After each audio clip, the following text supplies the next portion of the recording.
Hey everyone, it's Devil in the Detail here, and welcome to another episode of When the Devil Met.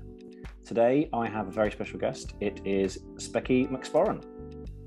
Hello, Specky. Hello. How are you? Very well, thanks. Very well. Yourself? Yeah, can't complain. It's been a busy few days, but yeah, it's all good. All good. Not here. I haven't been busy at all. I've been sitting. No, that's a lie. I've been getting things wrong as far as my podcast is concerned. I uploaded it on the wrong day. Go me. Full.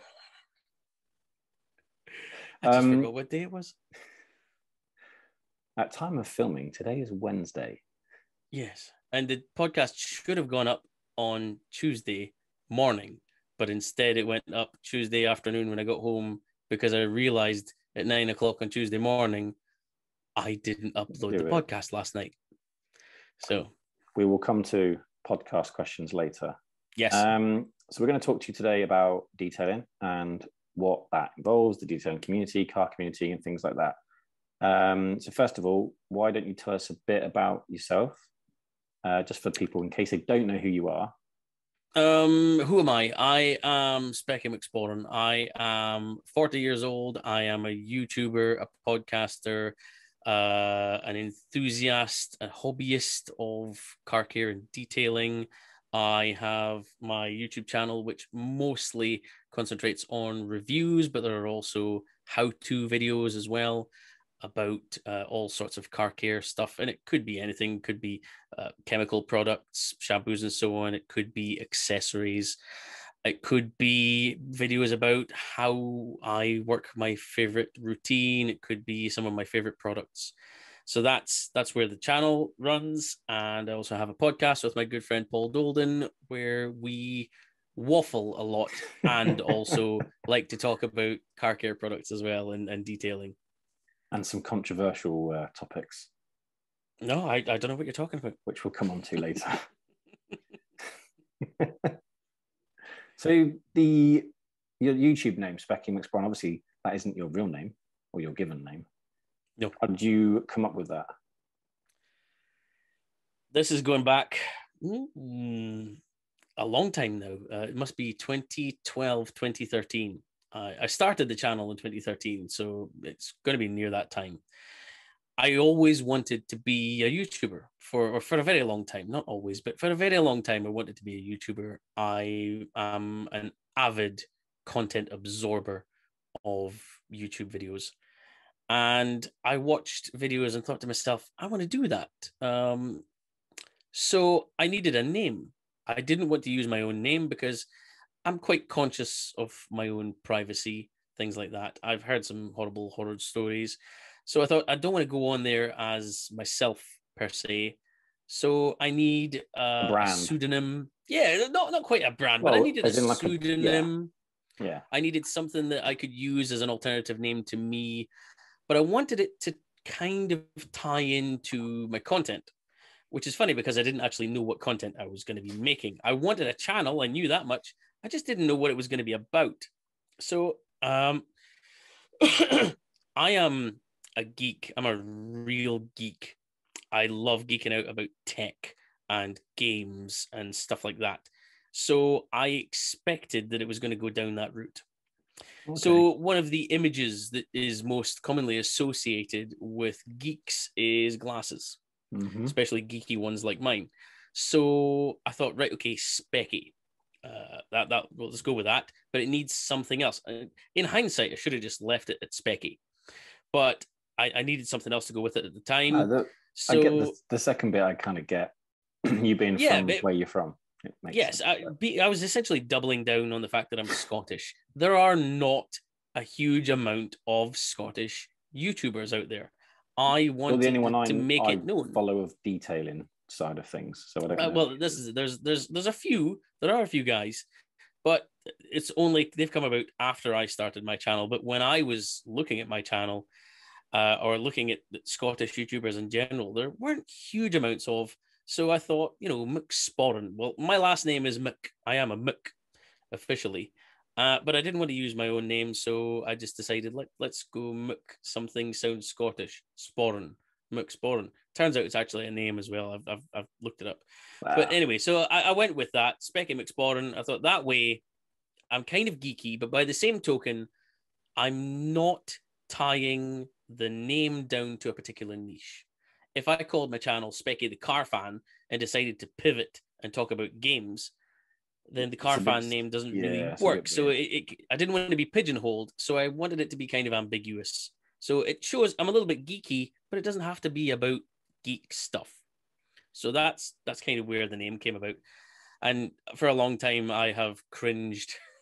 I've cringed about the name and thought, why did I choose it? Why could have gone with anything else? But I went with Specky McSporran.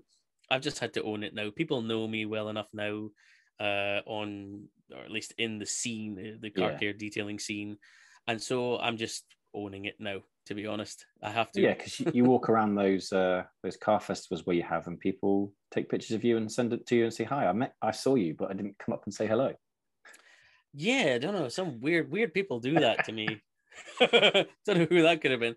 No, honestly, like, it was weird when I went to Waxstock 2019. Apart from that happening, I had 2 people recognize me and stop me and just say hello. I like your channel. And at the time, I only had like 500 subs. I was over the moon. With someone else. No, well, yeah, it would be Paul though, because big height difference. But yeah, I was recognized by 2 people, and I was chuffed to bits. I was over the moon. So recently, I was at a car show in Aberdeenshire, and someone sent me a message afterwards. It didn't help with the fact that I had my hat that said Specky on it, and my hoodie that on the back of it said Specky as well. It's not. I honestly wasn't advertising the brand or the channel at all. But someone spotted me and sent me a message later saying, "Saw you at the show earlier. Did you buy anything? Couldn't really miss you with your hat and your hoodie." Yeah, sorry. I kind of must have seemed like my own biggest fan at that point. That wasn't the purpose. I had my Specky hoodie because I like it, and it was a really sunny day, and it was the only hat I had in the car happened to be my Specky one. Specky hat. Yeah, basically, I was just a walking brand. Sorry. So when you said you were on YouTube and you saw other people do things, you're like, do you know what? I want to do that myself. What sort of like videos did you think, oh, that's actually really good? I think I could do something like that, because that's how I sort of did it. I was consuming content on YouTube, and I wanted to kind of get into it, and I was watching different people, some people doing vlogs about cars, and I was like, this is really cool content. Some people doing like you do, where you do a how-to video on a particular thing. Yeah, I actually the did channel you just take the plunge and go? Well, no, the channel didn't start as car care. Oh, okay. My first 2 videos, if you go right back to the very beginning, my first 2 or 3 videos are nothing to do. Well, no, the first 2 videos, I think, maybe are nothing to do with cars. One of them was about a razor, and one of them was about a baby monitor. Because I thought I was going to do technology. I thought I was going to do tech, because I thought this is my thing. I'm a geek. I live for tech. So I had a baby monitor that was given to us. We were just about to. My wife at the time was pregnant, and I thought, yeah, this is what I'm going to do. I'm going to make this video, and it's a popular video. It's had like 150,000 views or something, because people wanted to see that baby monitor. But I realized very quickly I don't have the funds to be able to buy tech regularly. Yeah, to make a video about. I'm broke. I'm skint. I can't do that. So well, from what I've heard, Paul just tells me you're tight, but that's because you might be Scottish. Oh no, I'm tight as well. I'm tight too, but I'm also tight and have no money. It's like a double whammy of lack of funds, to be honest. So yeah, I didn't have the money for it. So I decided not to continue down that route, and I left the channel for a bit. I didn't do anything. Oh, I did that video about the razor because I was really into double-edged razors for a time when I was clean shaving. As you can tell, I'm not doing that anymore. Yeah, I gave up on that totally. But I was really heavily invested in a subreddit about shaving called Wicked Edge, and I was really into that. And I went and bought a really good double-edged razor, and I got really good blades, and I was doing all the research on it. I was geeking out on it, and then I got bored of it. I decided this isn't for me anymore, so I let the channel sit for a while. And then I got into car care separately and then realized I'm learning stuff about car care here by myself, and I'm telling other people about it and realizing that they don't know about it. Then I went on YouTube and realized that the YouTubers out there who were making videos about car care and detailing were not really catering for the average Joe, for the beginner. They were more catering for people who already understood the jargon, who already understood the basics of it. Yeah, and they're topping up your knowledge, so if you understand it at a good level. Videos for the existing community. And I wanted to make them for the people who don't know what snow foam is. They don't know what detailing is. They don't know why you shouldn't be using a sponge and you should be using a wash mitt instead. So I decided to use the YouTube channel for that. I decided to make it more educational, to cater for the layman, the beginner. Basically, I had been explaining things to my father, who was a complete idiot when it came to car care. He still lived in a world where you use a builder's bucket, a sponge, and some T-cut.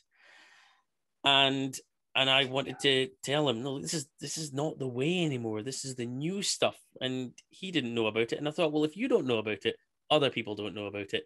Therefore, I have an opportunity to grab a bit of that market for the people who do want to know about this stuff. Do you, when you're out and about, if you see someone washing their car, I know Paul's mentioned things about it before, and I'm the same. I have to not look, not interfere, leave them to it, walk away. Yeah. I'm like, I need to tell them. My wife says, no, just don't look. Like there was one time we were driving through the village and we were stopped at traffic because there was cars parked in the road, and so you had to wait your turn to go. There was a bloke washing his car with a brush, one of those water brushes like that you use to clean your windows. Yes. And I looked and I was like, what's he doing? No, cannot look. I was like, oh, no, maybe I should just tell it. No, not interfere. No, I'm the kind of person to just let people do what they want to do. Just do it. Fine. If you don't care about it, you don't care about it. I've got over myself. I used to be the kind of person. Oh, yeah. Oh, for a long time, I would be walking down a high street on a sunny day and nearly be in tears with the amount of swirl marks I could see in cars. Don't look, it's horrific. I hated it. And now I've realized, just get over yourself. You know, like I said, when I showed swirl marks to my dad and I said, look at this, I could see the swirl marks. All he could see was what he's been used to seeing for years. He didn't see anything wrong with it. And what is the point of giving someone a hard time or ruining their worldview of something when they're quite happy to be oblivious to it, when they're quite happy to just, my car's clean and shiny. You can't go up to them and go, but look at the paint. It's so swirled, it needs correcting. You don't want to take them down, really. No. Is that the kind of thing you want to do? You want to ruin everything for them and go, what do you mean it's not clean and shiny? I worked on this thing for hours. You don't want to do that. So no, I let people do what they want to do. Yeah, I want to educate those who want to be educated. If you are watching my channel, you've gone there because you wanted to learn something. Yeah, and you've gone there because you want to look at some interesting, funny content.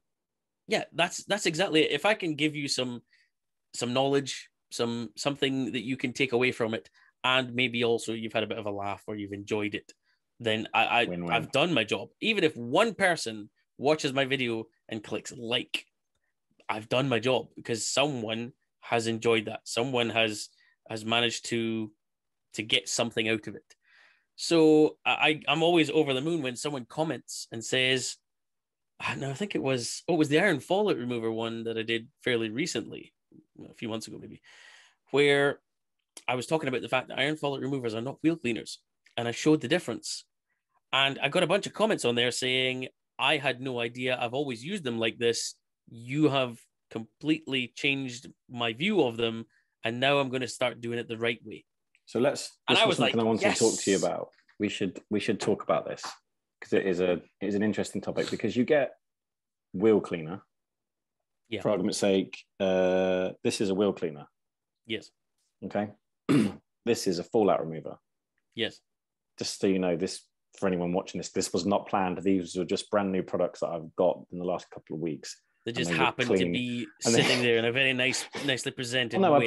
I do put these here, but I'm just saying I didn't plan to have wheel cleaner and fallout remover for this particular question. I just noticed that they were there because of the colours. So that is dedicated wheel cleaner, and that's fallout remover, which does exactly what it's supposed to do, which is once the wheel's clean, you use it to pull out any iron deposits. But there are some products which we won't mention names. There are some products which combine the two. Yes. And I don't have a problem with that. I don't have a problem with but for me, there's a few things in general, we'll just talk about wheel cleaners and fallout removers where they're together. You feel like you shouldn't combine them. Some products don't. I don't like products when they're combined. They should be, if you know what I mean. You buy a dedicated product for a dedicated thing to a point. To a certain extent, yes. I think because with the wheel cleaners, you can easily, especially when they've got fallout remover in, you can easily confuse people. They'll just put it on, and then you've got the whole thing of when you clean the wheel, and I've done it, and I know I sent you a photo just to trigger you because it was funny.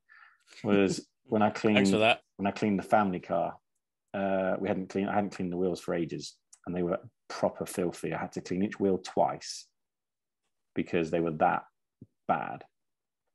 And I knew I didn't have time to clean the whole car, and one of my friends who does it for a living, he was coming to clean the car, but I thought, well, I need to clean the wheels because he'll be there for too long and he won't have time. He only books in so much time.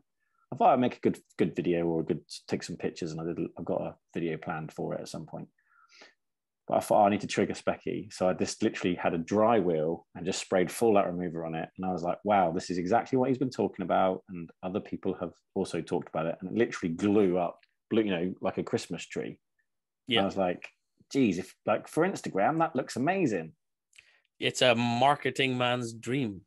But when you compare it to once you've cleaned the wheel and you put a small amount of product on, yes, it does the brakes, which is supposed to do, but there's not really much left on the wheel because you've washed it and cleaned it.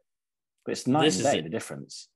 It is, and that's what I wanted to show in that video, was the difference between cleaning your wheel first and applying an iron fallout remover to applying an iron fallout remover to a dirty wheel.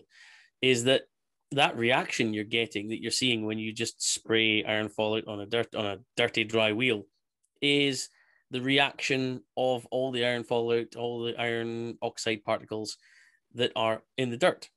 It's not necessarily going to all migrate down onto the bits which are on the paint. So you want to give yourself the best possible chance of your decontamination. Now, when you decontaminate your car, you don't spray, well, this will get me onto another rant actually. You don't spray iron fallout remover onto the car first. You wash it first. The processes. Everyone tells you multiple stage process: pre-rinse, pre-wash, then you wash, then you rinse, then you dry it to a certain extent, and you get tar and glue, clay bar, iron fallout remover, all that kind of stuff. But you do those things after you have removed all the dirt you can possibly remove from a regular wash process with your regular wash media and so on. Because you want your chemicals, whether it's tar and glue remover or if it's iron fallout remover, you want them to get to the bits that they are going to be targeting. You do not want a film of dirt. You do not want a lump of dirt on top of that already, because you're going to make that product. You are, exactly. It's not working to its ability. Don't get me wrong. I understand some people do spray them on beforehand. I think that's a waste of product, to be perfectly honest. But I have heard of a few validators, they've sent me messages saying, I do spray on iron fallout remover before, or during the pre-wash, because it's going to take some of it off.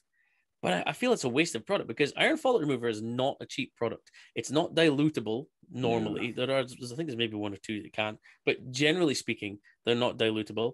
They're not cheap to buy, and they are ready to use products, which means that once you've sprayed it, it's gone.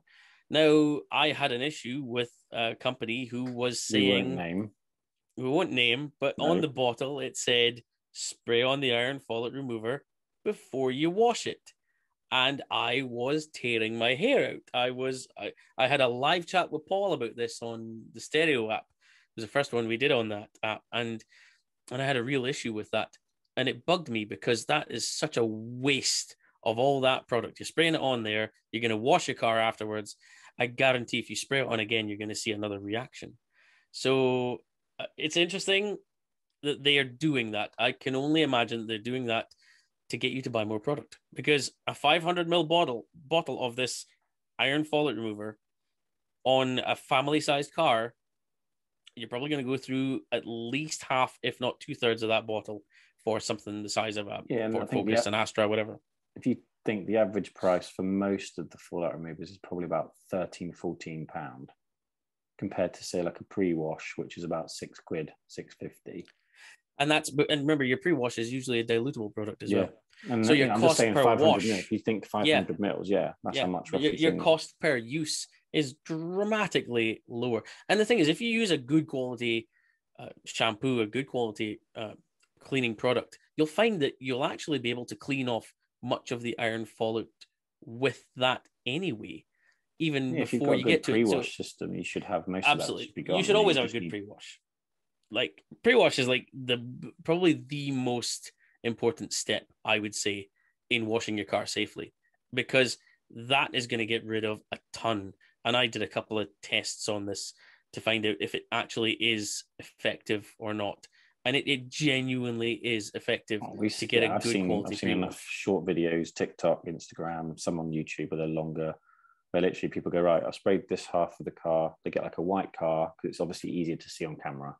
You get a white car and it's dirty. It's got like just that layer of traffic film, whatever, Rinse that one side with no product. The other side, they'll citrus cleaner, whatever that product is, and then they'll rinse it, and you can literally see the difference. And that's just from literally a few squirts and a rinse, nothing else. Well, what was more interesting was when I did that, I was doing a video review for Gloss products, actually, and I used their citrus pre-wash. It's a ready-to-use product. It's not the best value for money because it's ready to use, but it's a very, very effective product. And so what I did was I actually took a tip from another YouTuber, Martin, over the Obsessive Car Detailer channel. And what he was doing was he was testing products by rinsing them off and then drying the paint with his blower. And that really goes to show the difference, because if it's still wet, you don't really see it properly. No. So I had the black car and I had the side of the car, one door, the front door didn't have anything. It was just misted with water. Yeah. The back door was using this citrus pre-wash, and then left it for a few minutes, blasted it with a pressure washer, did not make any contact with it at all, rinsed it all off, came back with my pet blower and dried it all off with the warm air. And you could see the back door was mostly clean and the front door looked exactly like it did before once it was dried off. So the water didn't really do anything, but the citrus cleaner doesn't. All it really does is knock off the bigger pieces of dirt. Yeah. It doesn't really get that like thin film off. That's why you need a pre-wash, whether it's, whatever it is, some sort of citrusy type degreaser, whatever, you do need that pre-wash. There's so many ways you can do it. Snow foams with like citrus pre-wash built in and things like that, but you need. You can get citrusy ones. You can even get a citrus pre-wash. I've got one in the garage actually, which can be used through a snow foam lance. Yeah. So it's actually foaming anyway. Foams, so you could do that. But I think if you're going to be super duper careful with it, ideally what you want to do is you want to do a rinse first, a pre-rinse every time, just to knock off the loose stuff, because you're doing yourself more favors when you do that. Get rid of the loose first. Yeah, it takes a few minutes. Then go around it. Yeah, exactly. Go around it with your citrus pre-wash after that. And it's going to be attacking the things that couldn't come off with the first rinse. And that means that they get, just like with your decontamination down the line, they get a better chance of getting to the stickier dirt that cannot be removed quite so easily, because you've exposed it, because you've knocked off the loose dirt that was on top before. So, you go down this route. Now, it doesn't take a long time. A lot of people might be listening and thinking, well, that's going to take me forever. It doesn't take you long. You go around the car, 5 minutes, and you've done your pre-rinse. Go around it with your citrus pre-wash or something. Give that 5 minutes again, and then come around and rinse it. It's not a big deal, but what you will have done is made your job easier and safer, because you've managed to knock off even more. When you come to the contact wash, you're less likely to make any imperfections in the paint, or, you know, not saying you're going to be swirl free, but you're less likely to have little bits of stones and grit. And that's it. You know, regardless of your wash method, we might, you know, the standard, as we know, the gold, I say the gold standard, but what most people seem to use is the two bucket method with 2 wash mitts. You have one for the top bit, one for the lower parts, or whatever, however you, or 1 wash mitt, or, you know. Yeah, is it bad that I only use 1 mitt nowadays? I used to use 2, and now I just go back to 1. Or you could you could go down the route where some people have like microfiber towels, and they just use those, and they just have 1 bucket with soapy water, and they'll have, say, like 10 microfiber towels, and they'll just use one, do a few panels, chuck it in. I don't like the idea of that. I've done a multi-mitt wash. I on the 60, 69, 67 Camaro that I did a 10 mitt wash. I had 1 bucket of soapy water. I had 1 bucket with my shampoo. And I had an empty bucket, and the bucket that I had with the soapy water was just full of 10 wash mitts. And I went panel by panel, 1 mitt, and then throw it into the empty bucket. Next mitt on the next panel, work that over, throw it in the empty bucket. I was never rinsing it out. I was never reloading it with product. As soon as it was used on that panel, that was it. It was dead to me. It went in the other bucket where they would get rinsed out and washed out at the end. Yeah. So I did that. Is it any safer? Yes, it is actually safer than a 2 bucket. But how many people are going to be going out to buy 10 wash mitts? No, exactly. And even if you think 10 wash mitts at £5 a pop, that's still 50 quid on wash mitts. Exactly. It's a good thing I bought all these cheap Chinese ones, which cost me about £1 each. So but then is it not? Is that not just the same as using a load of microfiber towels that have got a good pile? Again, it depends on the type of mitt you're using and so on. I wouldn't like the idea of towels because I find that the pile is so low. I've gone with the chenille type mitts, you know, the noodle noodle mitts. I like them. I think they're great because they move. There is space for them to move around and so on. They are less likely to hold dirt on the surface of them. A towel, there's not much space for the dirt to actually go into the fibers. Again, if you've got a good pre-rinse system. Well, yes, it's all about mitigation. And this is something I had a conversation with Maz at Garage Therapy. We were talking about this because they made a very, very slick shampoo, which was to help mitigate some of the damage that could be caused with your wash process, because the slicker it is, the less draggy, and therefore your mitt's going to glide a little bit easier. And so that's one thing, but that's part of the mitigation process. That's what the pre-rinse, the pre-wash, and so on, that is all a mitigation thing. We're not doing that because it's going to be more effective. It is more effective, but we're mitigating as much of the possibility of you damaging your paint as possible.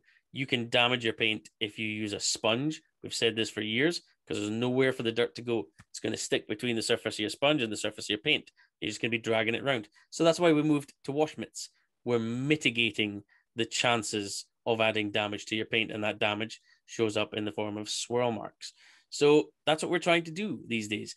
All of these steps are simply making it safer and safer and safer, so that you get less and less chance to damage your paint. Reducing the risk at each stage. Your risk level comes further and further down, because you could do everything right, and then you come to the drying stage of a towel, because not everyone has a blower, and you could have just a bit of dirt you missed, and you can start getting the towel, and then that's another area where you can damage your vehicle, however. But that's why a lot of people now use blowers, because it means it's another time they're not touching the car to dry it. Exactly. This is really what it comes down to, is if you could have a fully touchless wash, all of our paint would look really fantastic, to be honest.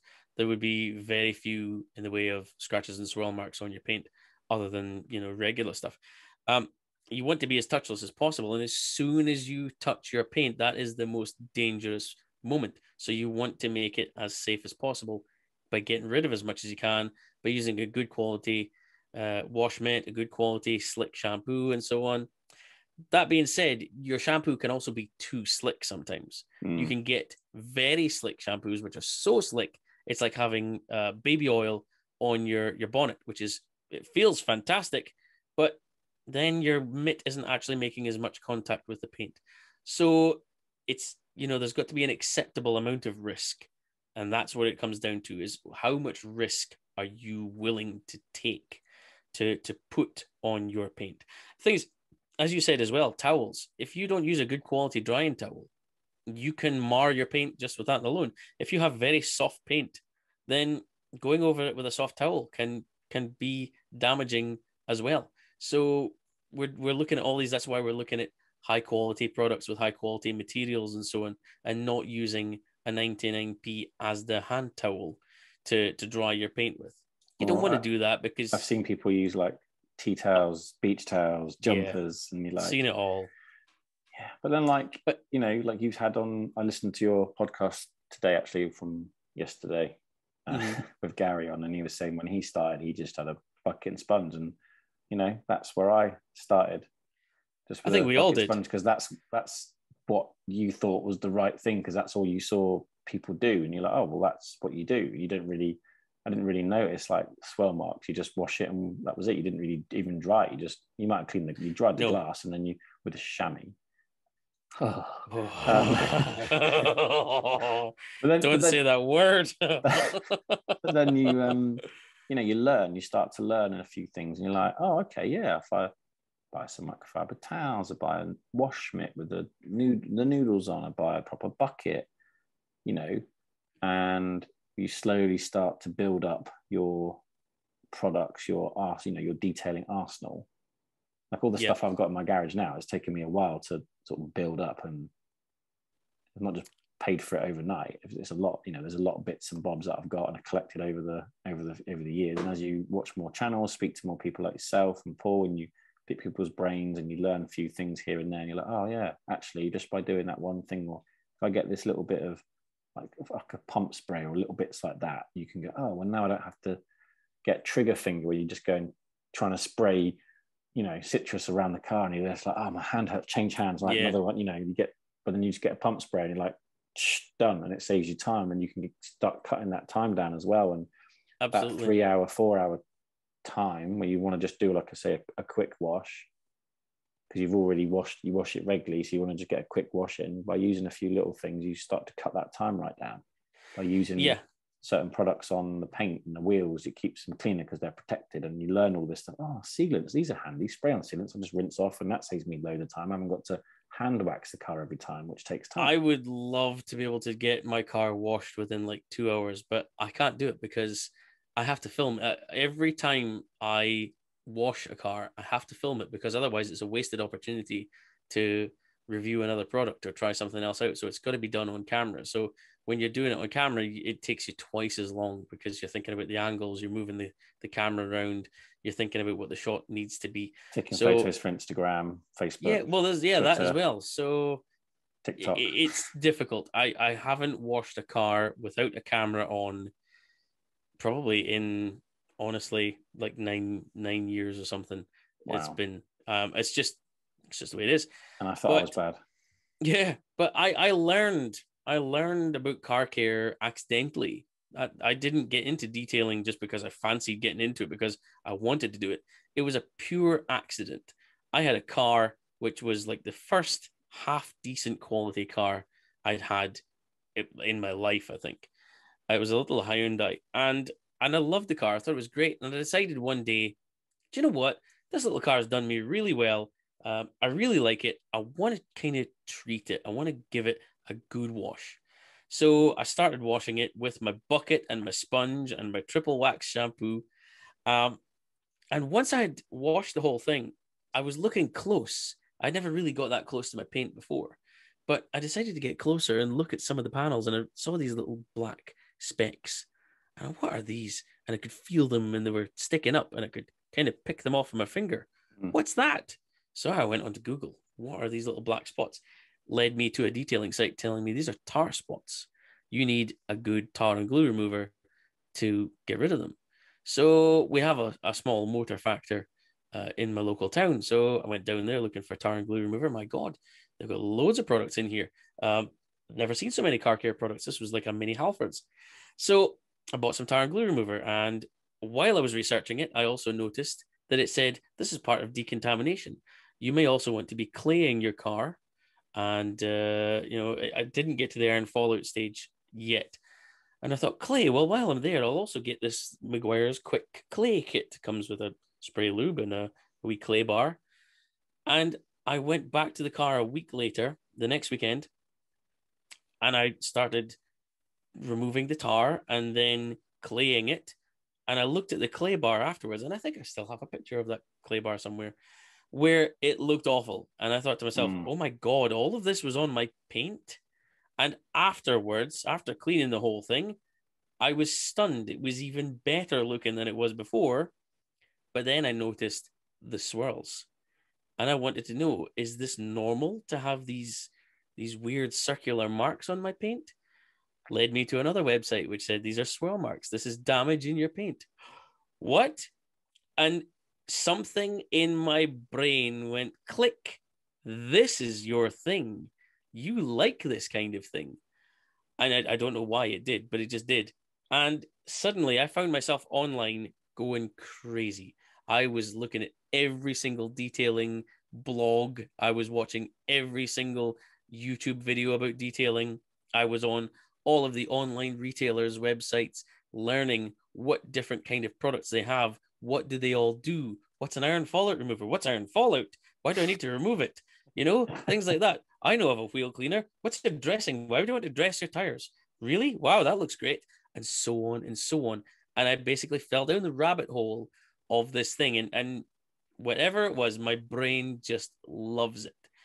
And that's where I got into it. And that's when everything clicked with going together with the YouTube channel as well, because I wanted to bring this knowledge that I've been amassing, I've learned from my own experience, my own time researching it, and bring it to other people to let them see it. So that was what got me into it. Thing to wrap your head around. If you're, you know, someone like you, like once went to you know, just an average person who just literally used a bucket and sponge, and you were trying to explain to them, you know, these are some of the basic products you could have. When you then start to spell it out to someone, you're like, oh, actually, there's a lot of things that go in to it. So when I look at when I do it, I go, right, I've got my 2 buckets for my wheels, because my wheels have been, if anyone follows me on Instagram, they'll see my wheels have been refurbished and painted. They're black gloss, so I need to keep them clean, and it's difficult. Before that, they were purple because of your stupid iron fallout remover trick. No, they actually, on the BMW, they were pitted. I think it was from previous owners where they've used like local car washes and they've just used the acid cleaner and stuff. So they all got a bit pitted, and so I just got them refurbished, got black gloss, and then I started using 2 buckets to keep the, well, you know, all the fallout, you know, all the fallout from the brake dusts and everything. So I wanted to keep the wheels as clean, because basically it's like the paint on there is like the paint on the bodywork. Yeah. So it's all those things, and you're like, right, well, I need proper, you know, the brushes alone. You get your detail brushes for your wheels and all that kit, and you start loading that up, and you're going, right, that's just for wheels. Yeah. And it's like, you know, and then you get stuff like, right, and now I need my wash mitts, and you need towels, and you need things, and you just build things up over time. You slowly build up when you learn more. You go, oh, I could do with that. And then, like you said, you do your research, try and find a deal if you can, so you can get things a little bit cheaper. And then over time, you all of a sudden, like now I look back and I go, wow, I've got all these things that I've bought over 2-3 years, all these different products, this kit as well as the products. This is a lot of stuff just to clean your car. You got to, you know, you almost need like a trolley to take everything out. It is a lot, you know. I had a couple of storage boxes up at my dad's before we moved here, and they weren't enough to hold all the stuff that I was buying or being sent, and I realized that it does take a lot. If I was to try and put together an amount of money, even if you're doing it on the cheap, it's quite a lot of money. But as you say, if you build it up over time, if you add a little bit here and a little bit there, you don't have to use everything super expensive. You can get a lot of really good cheap alternatives which will work really well. But there are going to be some products you don't want to cheap out on. There are going to be some things that you want to be able to spend the good money on. I would say things more along the protection side of things is where you probably want to spend a bit more money on. Than, I'm not saying like get cheap cleaners, get cheap like citrus cleaners or things like that, but I'm just saying if you're looking to get like a nice wax, because you can spend a lot of money on waxes.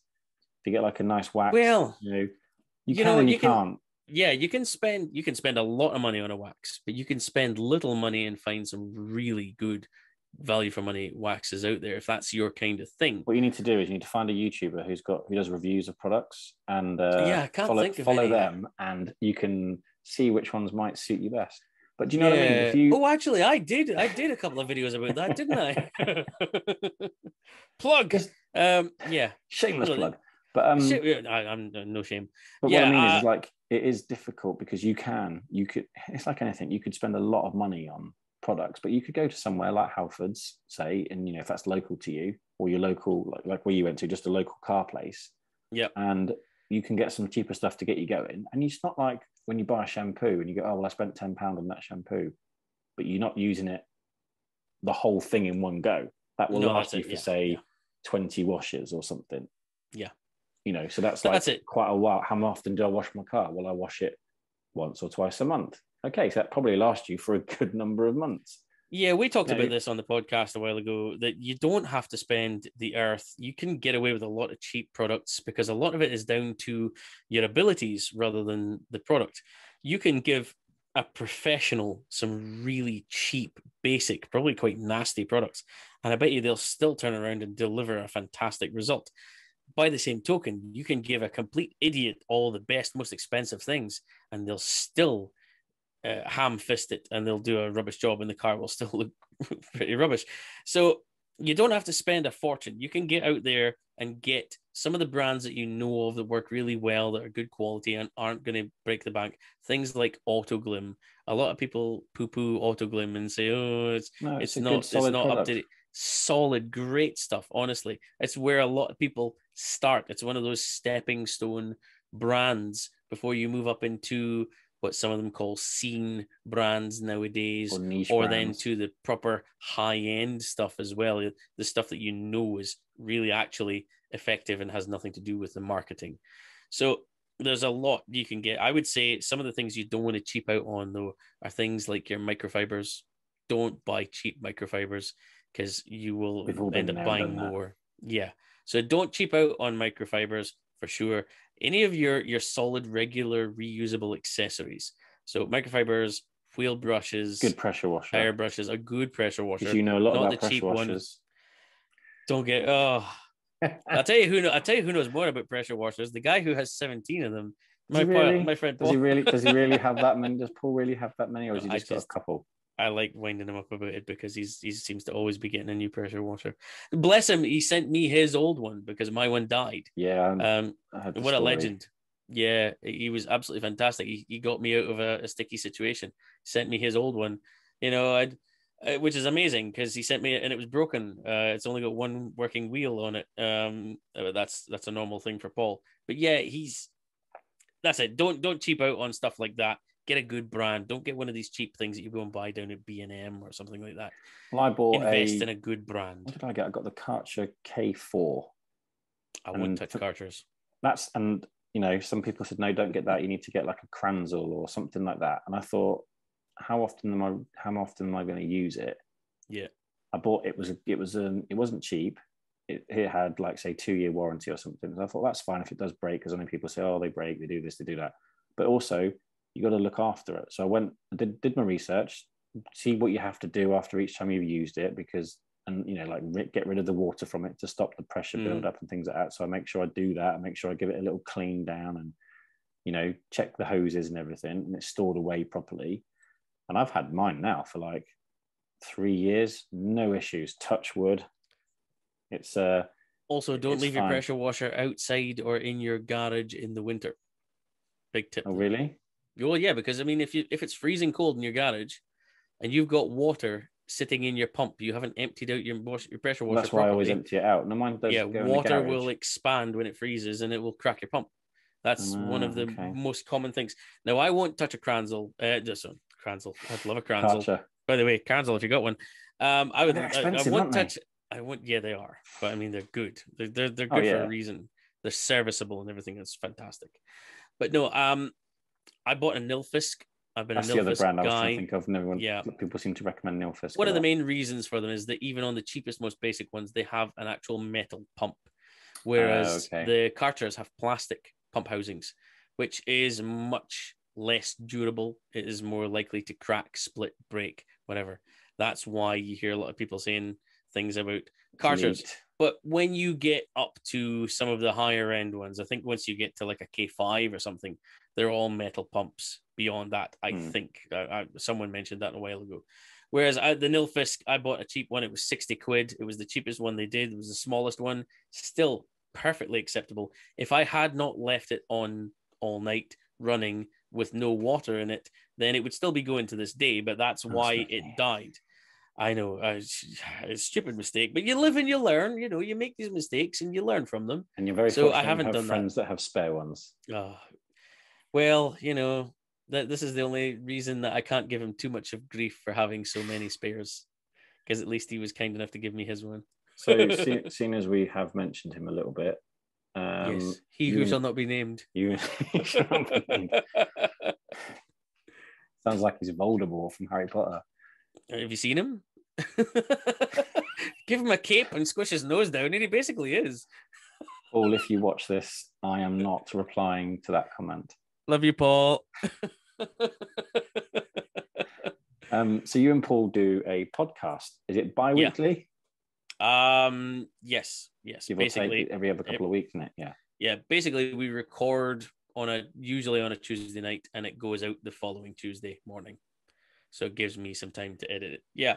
So what made you think to do a podcast? What was the story behind that? Because obviously you're both busy with your YouTube channels and obviously your normal day jobs and things. And like I've really enjoyed them. I think you've got about 12 episodes or something like that now, I think. Yes. Last one was the 12th episode. Yeah. They are really funny. Thank you. To some bits later. But yeah, what made you thought, you know what? I just want to really do a podcast, and Paul, maybe me and Paul could do one. Who started that conversation? Me, basically.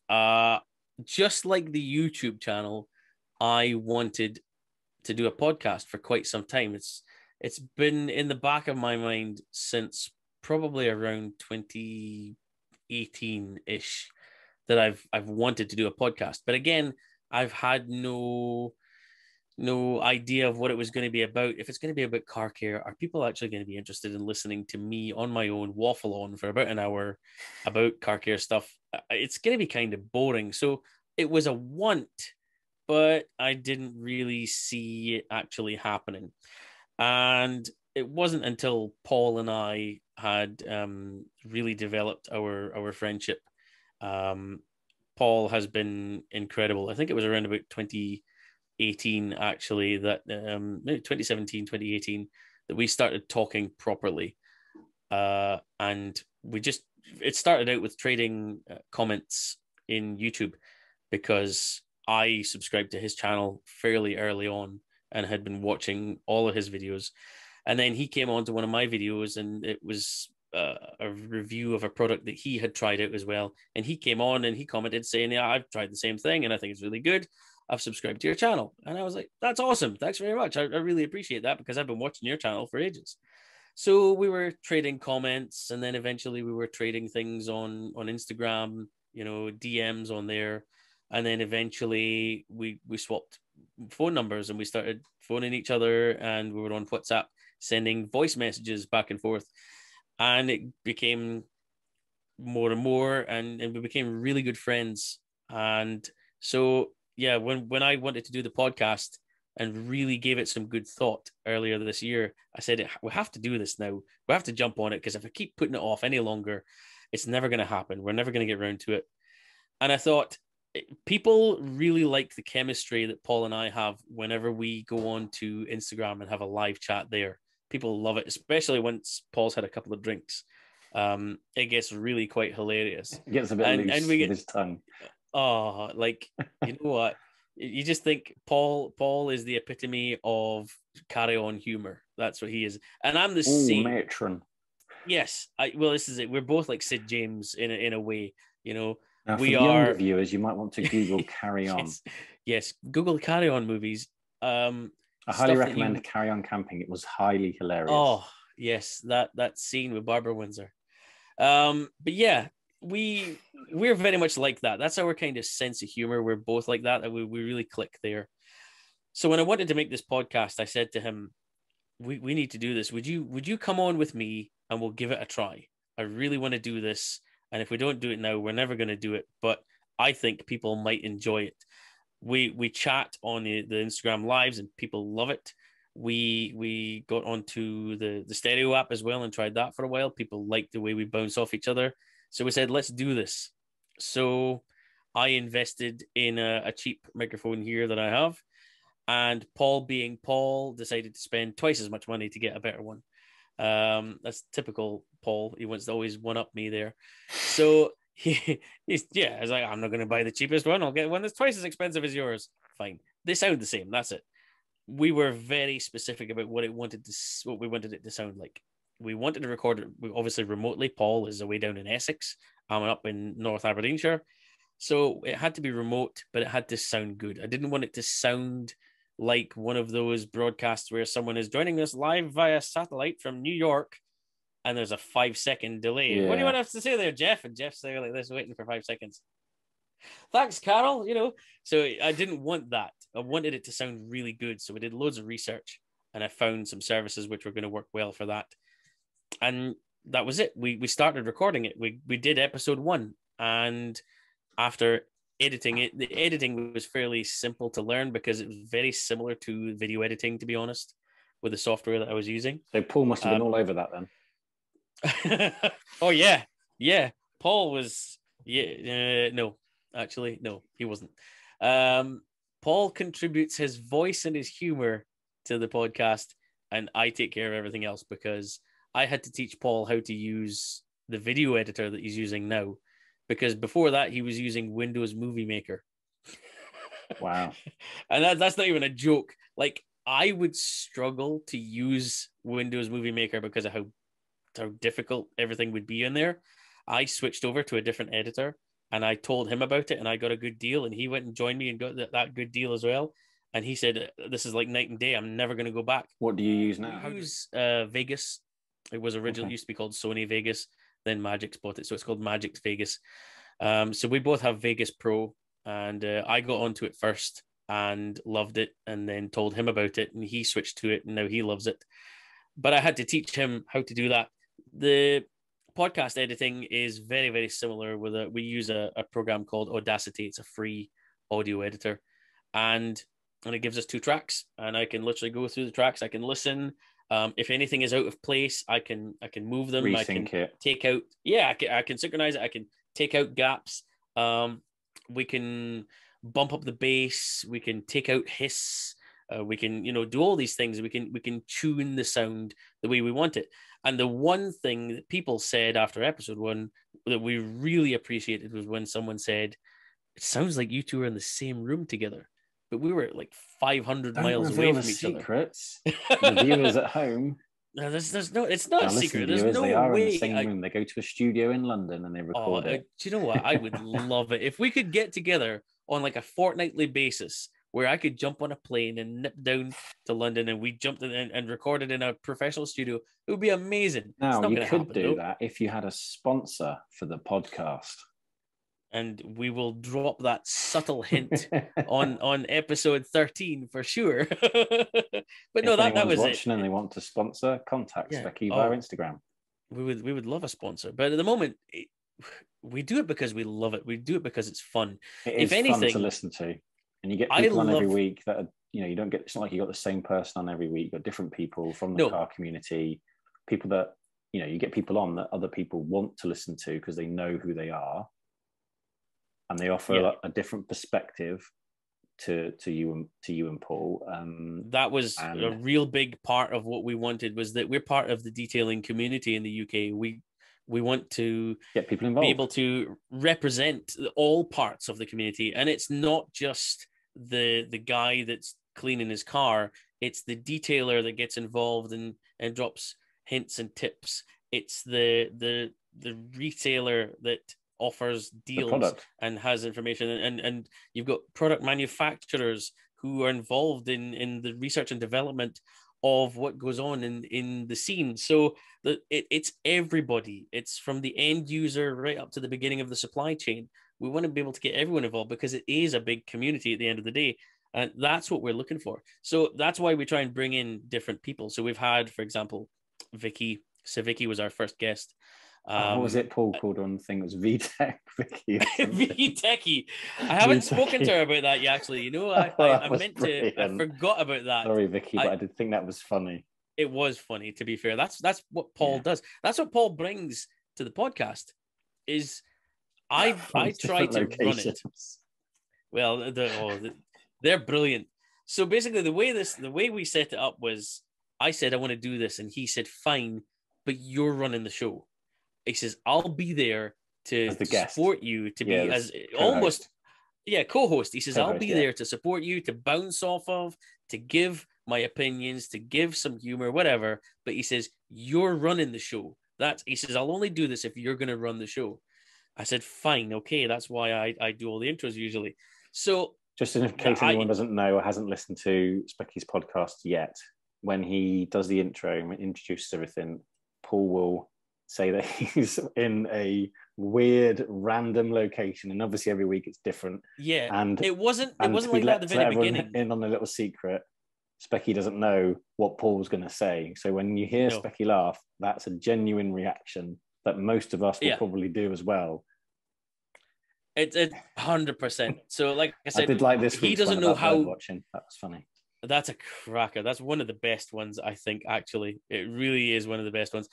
Like I said, he doesn't know how I'm going to introduce us. I introduce us as the two Ronnies of the detailing community, or the Little and Large, the Cannon and Ball, the Schwarzenegger and Stallone, whatever.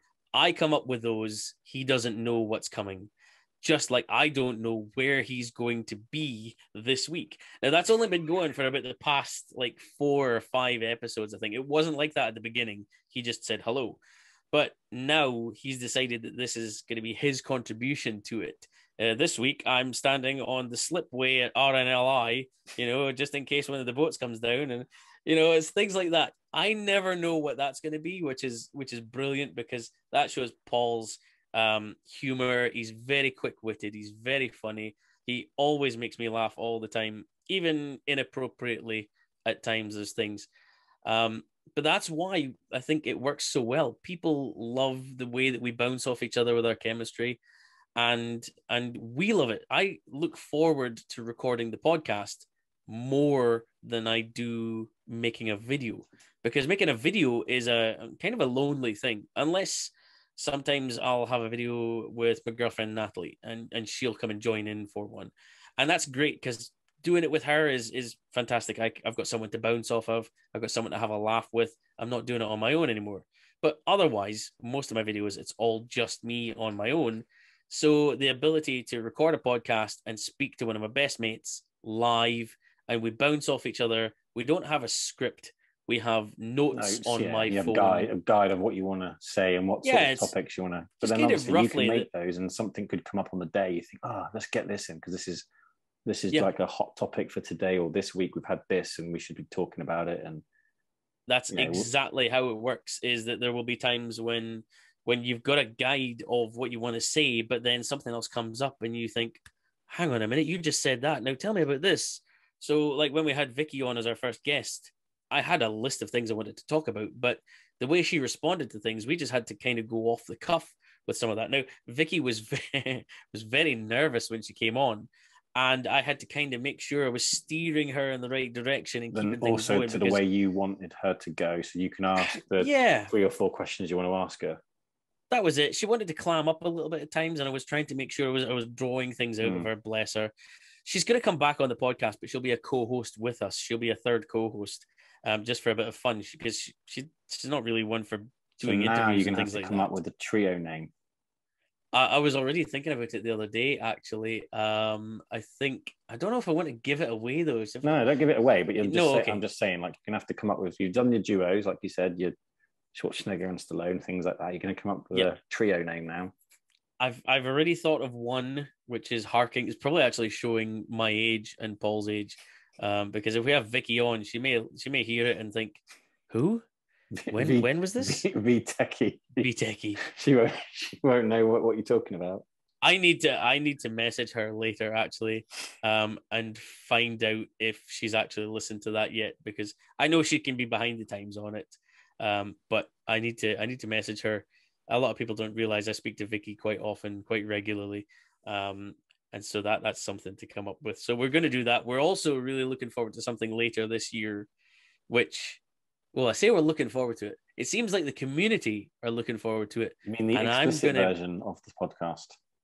Yeah, kind of. We're going to call it Specky and Paul After Dark, and essentially we're going to be handing over the topics of conversation to the community. We will ask them, what do you want us to talk about? It may not have anything to do with detailing at all, but just some topics to talk about. Yeah, that'd be a good one. It's just, basically just tell us. We're going to have quite a few drinks probably beforehand to make sure that we're nice and lubricated. And then we're going to just see where the conversation takes us. And all I'm going to say is people are going to have to pray for me when I have to edit it the next day, because there's probably going to be you're not going to drastic amounts of cutting all that out. Are you not going to leave the language in? To a certain extent. Yeah, so I have a limit. There's the occasional, bad language, bad word used, you'll leave it in. But as long as it's not, people are going to know. I'm going to tell them there's going to be a thing at the beginning saying, warning, this is an unfiltered episode. It's going to have some stuff that may offend not you or suitable whatever. For children. Basically. But so we're going to leave some stuff in there, but there could be a few things that maybe on reflection, when you're sober, you might realize, actually, Paul, I don't think we can leave that comment in. Yes, the post-drink clarity that you're going to get from it. You're going to think, oh, wait a minute. Yeah, that one's going to just offend an entire country or an entire community or something. We can't put that one in there. So that's how we're just gonna have to see how it goes. Actually, I'm looking forward to it. I really am looking forward to it. But by the same token, I'm not looking forward to how much I'm going to have to cut out. No, you'll have to cut things out. You won't be able to visit certain countries. Yeah. Basically, I'll probably be on the terrorist watch list and things like that. Yeah, probably. It could go a number of ways. And yeah, I just don't want to be one of those guys that comes out and says, right, well, now that we're unfiltered, I've got a bunch of things to say to you, X company, and your dodgy, ways of doing things. And I don't want it to be all like that. So we'll just see. I hope that the community are going to be kind with whatever they give us to talk about. No, I'm sure they will. People are speaking to, and from what I can see on Instagram, everyone seems to love the podcast. It would be good if you could get viewing figures, but you can't. Well, I do. I have listener figures. I have an app. Okay, cool. That's cool. That tells me. I'm not asking you to reveal it, but I just thought, no, if you can get them. But yeah, I know people. Yeah. You see it on Instagram from stories. I can see people, listen to it. So, and you keep making them. So it must be. I like them, even if it was just me that was only the one that listened to them. I like them. They're really funny and good to listen to while I'm working, because that's one of the things. That's with the podcast. You could listen to it while you're on a bus or on a train or on a tube, or while you're working. That's exactly it. Doing something. It's quite handy as well. Please watch my YouTube videos. But when you're watching YouTube, sometimes you have to be on a screen and see it, and it's not always as easy. Yeah. So it is good having that different. You've got your YouTube channel, Paul's got his, but you've got that podcast, and that's one of the reasons is that we wanted a podcast, was that not everybody has the time to sit down and watch a video and get visual content. Not everyone responds that way. Some people have other things going on. We spoke to Gary the other day. He said that he listens to podcasts while he's working, things like that. So he's got stuff going on that keeps him going. We've had messages from people who have been driving across Europe with our podcast playing, because that's something for them. We've had messages from detailers who will be listening to it while working on a car. We've had messages from people cutting their grass in the back garden and just have us in their ears, giving them something. So it's really giving another outlet, another possibility for you to consume content that doesn't require you to stop what you're doing and stare at a screen. Yeah. I mean, that's really what it comes down to. And I've really enjoyed them. Right. Well, I think on that note, Specky, we'll call it a On day. that bombshell. On that bombshell. Yeah. More next week, viewers. Yeah. So yeah, no, we'll leave it there. Thanks for coming on the show. Really appreciate it. Thank you very much for having me. You're more than welcome. And yeah, just really want to say thank you. Really appreciate it. I know you're a busy man. Got lots on, obviously. Well, you know, if Paul started doing some of the editing of the podcast, I'd have more time on my hands, you know. But just ask him next time you speak to him. Say, Paul, how do you edit a podcast? See what his answer is. Yeah, I'll do it from a distance. Yeah. So on that note, if you're not following Specky, follow Specky. You find him on YouTube or Instagram. Yes, and yeah, so just give this video a thumbs up. Please leave a nice comment. I will get back to all comments and hit the subscribe button. So yeah, thanks everyone. Thanks for watching. Cheers. Take care.